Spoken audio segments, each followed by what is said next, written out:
থানকুনি পাতা নামটা শুনলেই জিহ্বায় পানি চলে আসে। আসসালামু আলাইকুম, welcome back to my channel Claudia নূর।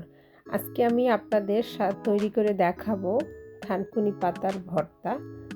আশা করি আজকের রান্নাটা আপনাদের ভালো লাগবে। এই হচ্ছে থানকুনির পাতাটার ডাল আছে লম্বা লম্বা এরকম। এটা লতা জাতীয় একটা গাছ, মাটিতে হয়।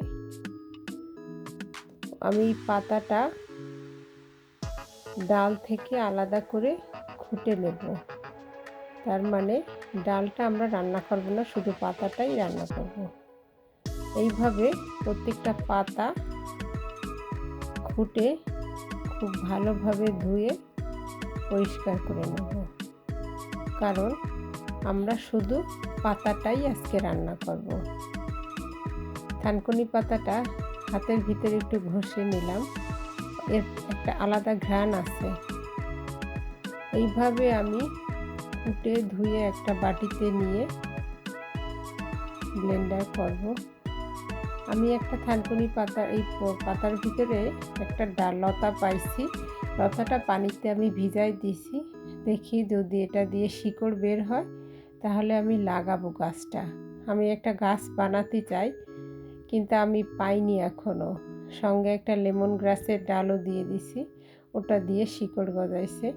এইভাবে একটা ব্লেন্ডার জগে একটু কাঁচা জিরা দিয়ে দিলাম, ছোট্ট অল্প একটু। এটা ব্লেন্ডার করার জন্য ব্লেন্ডার করার সময় একটু পানি দিয়ে মিহিভাবে করে নেব। এটা কিন্তু ইচ্ছা করলে শিলপাটায়ও করা যায়। বাংলাদেশে আগে আমরা সব সময় শিলপাটাই করতাম, এখন না হয় এখানে ব্লেন্ডার জগ দিয়ে করি। কড়াইয়ে একটা পাত্রে, যে পাত্রে আমরা রান্না করব, তাতে একটু বেশ খানিকটা তেল দিয়ে, কারণ এই রান্না একটু তেল বেশি লাগবে, শুকনো মরিচ দিয়ে দিলাম 2টা, এইভাবে লম্বা করে কাটা রসুন এবং বেশ খানিকটা লম্বা করে কাটা পেঁয়াজ। এতে পেঁয়াজও একটু বেশি দেওয়া লাগবে। পেঁয়াজ আর রসুন এই হলো রান্নার উপকরণ। পেঁয়াজটা যখন এরকম ভাজা ভাজা হবে, তার ভিতরে দিয়ে দেবো সেই ব্লেন্ডার করে রাখা সম্পূর্ণ থানকুনি পাতাটা। এবার একটু সময় জাল করে আমি দিয়ে দেবো এর ভিতরে লবণ। আমি এখন এতটুকুই দিলাম, পরে যদি লাগে আমি আরেকটু দেব। এবং এর ভিতরে দিয়ে দেবো সামান্য একটু হলুদ, খুবই কম, রঙটা বেশ সুন্দর থাকবে। এবং এই রান্নাটা কিন্তু একেবারেই কোনো ঢাকে রান্না করব না, আলগা থাকবে আর মিডিয়াম জালে থাকবে। পানিটা টেনে যাবে, রান্নাটাও হয়ে যাবে। এই বাংলাদেশে যখন পেটের কোনো অসুখ কারোর হতো, তখন কিন্তু আসলে ওষুধ ছিল এই থানকুনির পাতা। আমার লবণ আরেকটু লাগবে, আমি আরেকটু লবণ দিয়ে দিলাম।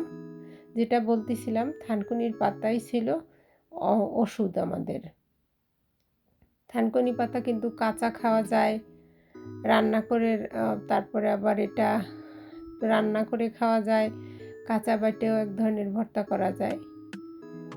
রান্না তো হয়ে গেল, কতক্ষণই বা লাগলো এটা রান্না হতে। এর একটা ঘ্রাণ, এটা গরম গরম সাদা ভাতের সাথে খুবই ভালো লাগে। আমার বাচ্চাটাও এটা পছন্দ করে, তার ঘ্রাণেই ভাল লাগছে, মা এটা অনেক মজা। আশা করি আপনাদের রান্নাটা ভালো লাগছে। যদি রান্নাটা ভালো লাগে আমাকে একটা সাবস্ক্রাইব করবেন, লাইক দেবেন, সবার সাথে শেয়ার করবেন। আজকে এই পর্যন্ত। আল্লাহ।